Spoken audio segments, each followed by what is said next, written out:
Hello everyone, what is up? It is me, Lovely Liv, and welcome to my channel. So in today's video, I wanted to do a little chit chat with you guys and talk about Liv dolls because as you guys know, I'm a huge fan of Liv dolls and I've literally been a huge fan since I was a kid. Cue the embarrassing Liv doll content I used to make. Hey, you're the tricksy girl that talked to me. Yeah? Are you mad about me talking to you? No, I'm actually real happy. Hey, what are you looking at? Mermaids are real ad? Oh yeah, I looked at that too. I just Every few months I remember that channel exists and that I used to really upload videos like that all the time, and a little part of me just dies every time. Anyways, cringy childhood content is completely irrelevant to this conversation because today I'm talking about Liv dolls and if they could ever get a reboot and if they wanted one that actually did well, what they would have to change to make it work, or at least what they would have to change, in my personal opinion, a longtime fan of Liv dolls, to make it work in this current day? Is that the word I'm looking for? Anyways, these are just gonna be my thoughts and things that I've been thinking about for a while. I'm super psyched to get into it, so let's get started with the first thing. I feel like Liv dolls would have to sort of change to work now.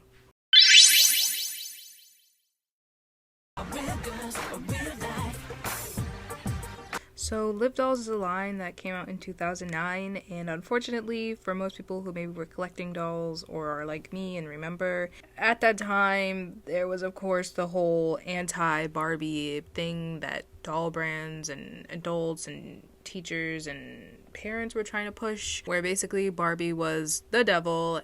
And of course, to be a girly girl who liked pink meant that you were the worst and the fakest. So a lot of toy brands created these doll lines that were not like other girls, and a lot of people now are able to look back and be like, that didn't age well. Meanwhile, those of us who were kids at the time were like, no duh.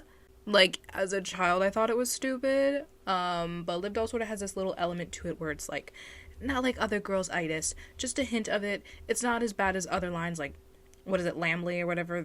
If you know, you know. I don't even know what her name is. Like, she's that irrelevant, but it could be worse. To be honest, that type of mindset worked back then in 2009 when Liv dolls were in their prime, but especially after the Barbie movie, people are really taking a step back and realizing that you can still be a bad bitch even if you like to wear pink and have heels. So I just feel like this sort of sentiment won't really hold up nowadays, and honestly it didn't really hold up that much back then. Like I said, it was stupid then and it's stupid now. And while Liv dolls is not the worst offender of this, it could be worse. There was that little micro bit of it that is a little bit annoying, just enough for me to be like, maybe leave that out next time. We don't need that. That last part, it wasn't needed, okay?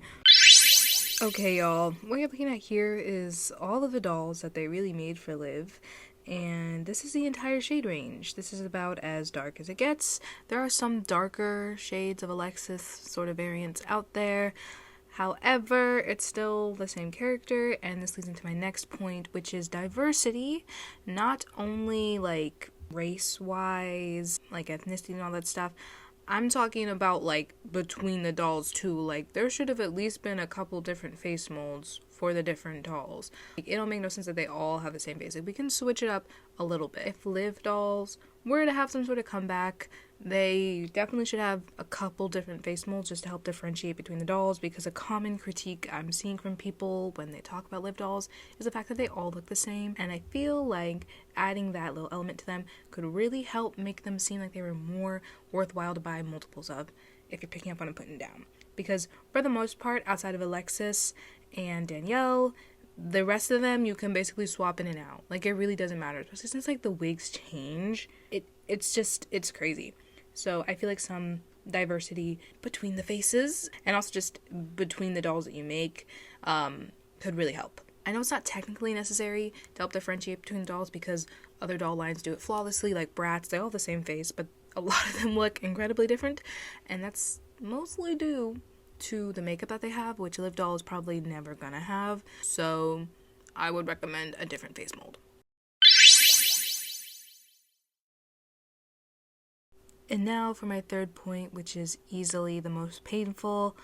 the Live Doll girlies don't really be eaten like that. Like, they really are not eaten. If anything, they're getting eaten up by, like, almost any other doll line ever.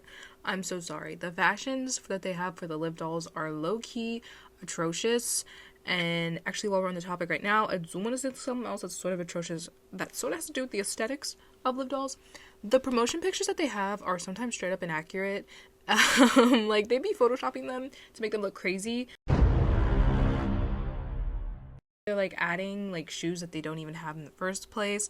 Like, I don't know, like, it's just crazy the liberties that Spin Master took with them. That was a little side tangent, but it is important and it has to be said. Let's get back to the point though. The Live Doll fashion is not good. I'm so sorry. Like, I feel like even at the time it was not good. At the time even I was like, oh, girl, let me go get you some Barbie clothes so that you can look right. Fashion dolls need fashion. I cannot express this enough. They need current fashion that people are wearing, that the demographic wants to dress like. This is never going to work. It didn't work with any doll brand that has ever done anything like this.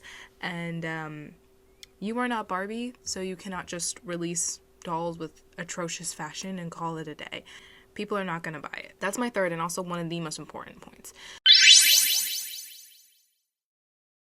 Okay, so I've been saying it over and over again in this video, but I really am Live Doll's maybe #1 fan. Like, who else do you really know that's out here still continuously trying to find Live Dolls to buy, still talking about Live Dolls, still wanting to make videos about them, and genuinely enjoying collecting them as much as I do? If you're one of those people, you should totally subscribe. I'm trying to find more people like me. There's just not enough.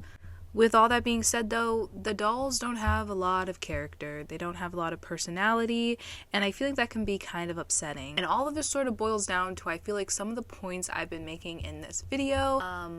Better diversity would help give the dolls a little more personality. Stronger aesthetics fashion-wise would also help give the dolls more personality. And the whole, like, aesthetics being watered down because they're, you know, just typical girls really does ruin a lot of it. Don't make a fashion doll line about real people. We want elevated versions.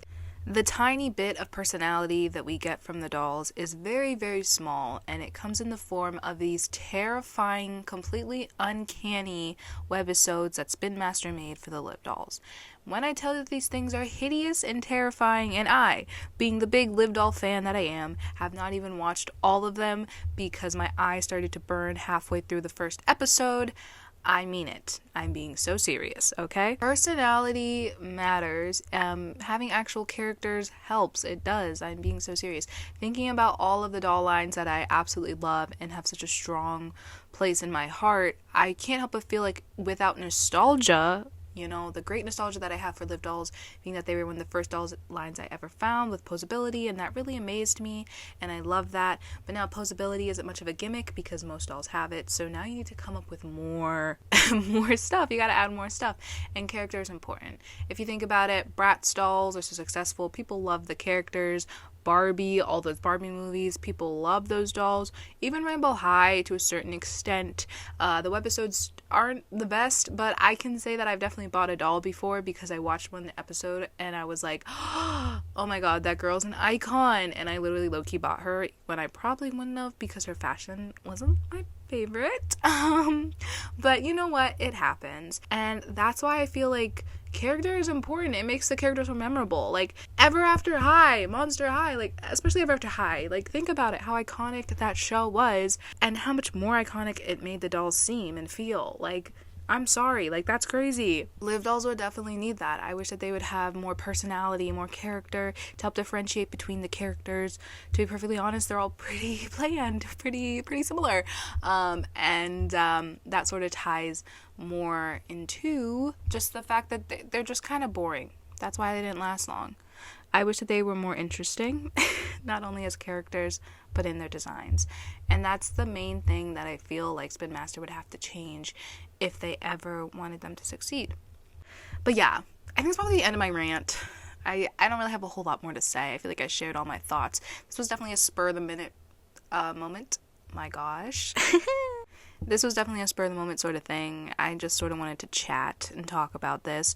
Let me guys know if I maybe missed any other points. I would love to hear any other thoughts and feelings that you are having as not only a doll collector, but also just like a Live Doll fan. Like, I would really love to hear that. Or if like, even if you're not a Live Doll fan, like, what made them not stand out to you? What made you not want to buy them? I would love to hear thoughts and feelings about this because I genuinely actually want to hear it.